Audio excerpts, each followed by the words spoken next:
Hey everybody, it's Chris Bumbray here. You know where I am? I'm at San Diego Comic-Con, and I just got out of a couple really cool panels that I'm going to tell you guys all about. Let's start with Tron Ares. So, I think a lot of you have been wondering about this movie.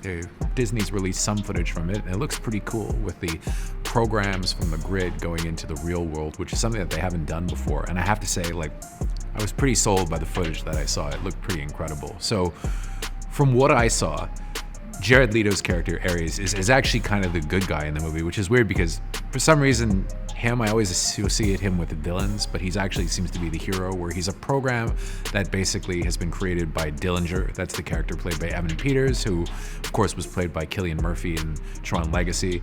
So him and Athena, who's played by Jodie Turner-Smith, who's like his second in command, are brought into the real world to kill this hacker played by Greta Lee's character, who has this piece of code that they need. But being in the real world kind of changes them. So it makes Athena psychotic. It makes Ares more human.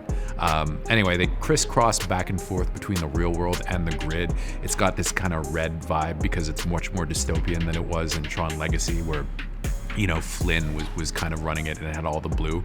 Notably, Greta Lee's character has the blue lighting grid on her, whereas Ares, even though he's kind of the good guy, still has the villainous red.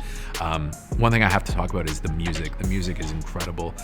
So 9 Inch Nails, there's parts of the score that sound like Wendy Carlos's score for the original Tron, where they're using old school synthesizers, which I really liked. But then there's also scenes that are scored like to full-on 9 Inch Nails songs with Trent Reznor singing, which I thought was really awesome. Of course, there was a panel. Jeff Bridges was there, Jared Leto, Gillian Anderson, Evan Peters, Jodie Turner-Smith, Greta Lee, the original Tron director Steven Litzberger, the new Tron director Joaquin Roning, and moderated by Kevin Smith, and of course Jared Leto.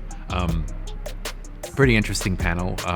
Bridges kind of poked a little bit of fun at Leto because apparently Leto is a method actor and wanted to be called Ares, but then he just couldn't stick to it because Bridges kept calling him Air, and the two of them seemed to really get along. Bridges said that they were both music cats, and that Leto's acting was really secondary to his real career as a rock star for 30 Seconds to Mars, which actually led to an interesting bit where Kevin Smith asked him why 30 Seconds to Mars didn't do the soundtrack, and Leto dodged it like a pro, saying that he loved the score that Daft Punk did for Tron Legacy. Actually, not sure why they're not back. And he said the only person he thought that could actually really pick up where they left off was 9 Inch Nails. And having heard the music, I have to say I agree. The song now already that we saw, As Human As You Need Me to Be, is actually available digitally, and you should check it out because it's really awesome. It's a classic 9 Inch Nails track, I think. And it doesn't sound like it's just Atticus Rose and Trent Reznor kind of doing what they do for scores regularly. It sounds legitimately like 9 Inch Nails. The footage that we saw was great. We saw some of the light cycle chase, which takes place in the real world off the grid. The effects are amazing. I mean, it looks like an expensive movie, which is interesting because none of the Tron movies have ever done particularly well at the box office. I think Legacy more or less broke even. The first Tron, of course, was not a hit.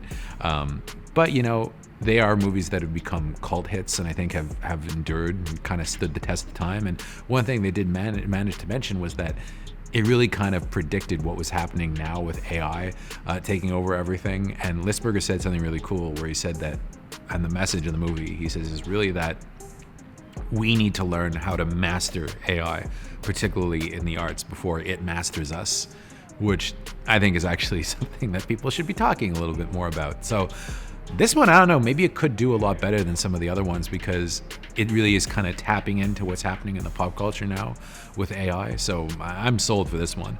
Also saw some footage from The Long Walk, which is the new Stephen King adaptation. Well, technically Richard Bachman, of course, because it's based on the first book that Stephen King ever wrote when he was actually a teenager. It was published after Carrie under the name Richard Bachman.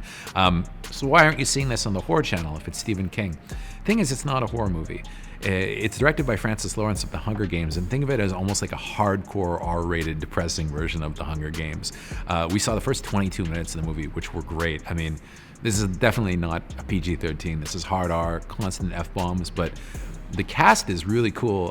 Cooper Hoffman is the star with David Johnson, who of course was so amazing in Alien Romulus last year. A really bright young cast.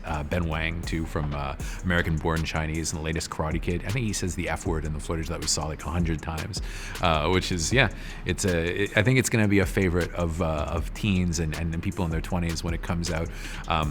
I did some interviews with them earlier in the day, and they did say that kind of the goal was to make this almost like a Stand By Me for a new generation, although it definitely looks a lot more violent than Stand By Me. Mark Hamill looks like he's amazing as the movie's villain of the Major. He wears these kind of menacing aviator shades, and the whole premise is basically that they have to walk for like, I don't know, a long time, and the last one standing wins untold riches while all the rest of them die. And the footage that we saw ends with one of them getting killed, but I'm not going to tell you who.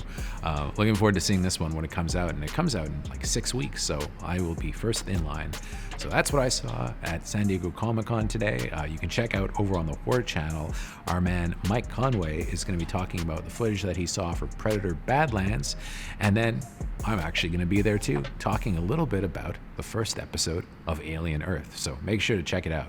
Thank you for clicking on our video, everybody. If you like what you saw here, please make sure you like the video and subscribe and share with your friends who like this sort of content. JoBlo was created by movie fans for movie fans, and we appreciate your support.